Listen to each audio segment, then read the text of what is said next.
મહીસાગરથી સમાચાર સામે આવી રહ્યા છે, જેમાં મહીસાગરમાં જાતિનું પ્રમાણપત્ર ન મળતા શિક્ષણનો બહિષ્કાર કરવામાં આવ્યો છે।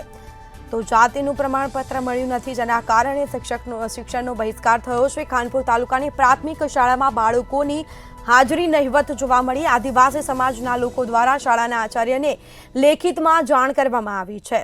જાતિનું પ્રમાણપત્ર ન મળે ત્યાં સુધી શાળાએ ન મોકલવાની વાલીઓ દ્વારા ચીમકી ઉચ્ચારવામાં આવી છે। અંદાજિત 21 પ્રાથમિક શાળામાં બાળકો ગેરહાજર રાખવાનો નિર્ણય કરવામાં આવ્યો છે। તો માંગ કરવા છતાં પરિણામ ન મળતા આદિવાસી સમાજમાં ભારે રોષ જોવા મળ્યો છે।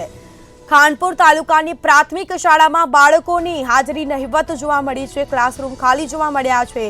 આદિવાસી સમાજના લોકો દ્વારા શાળાના આચાર્યને લેખિત રજૂઆત કરવામાં આવી હતી, જાણ કરાઈ હતી, જેમાં જાતિનું પ્રમાણપત્ર ન મળે ત્યાં સુધી બાળકો શાળાએ આવશે નહીં। જેમાં અંદાજિત 21 પ્રાથમિક શાળામાં બાળકો ગેરહાજર રાખવાનો નિર્ણય કરવામાં આવ્યો છે। સાહેબ કુલ રજિસ્ટર સંખ્યા છે 1 થી 8 ધોરણની સ્કૂલ છે સાહેબ। 1 થી 8 ધોરણ ભણાવવામાં આવે છે સાહેબ। તો આજે 15 બાળકો 14-15 બાળકો આવેલા છે સાહેબ। પાંચમા ધોરણમાં સાહેબ એક પણ બાળક મારા ક્લાસમાં આવેલું નથી। બેન રજા ઉપર છે એટલે હું આજે ધોરણ સંભાળતો સાહેબ। અને 3 થી 5નું ગણિત અને અંગ્રેજી લઉં છું। શું કારણ છે?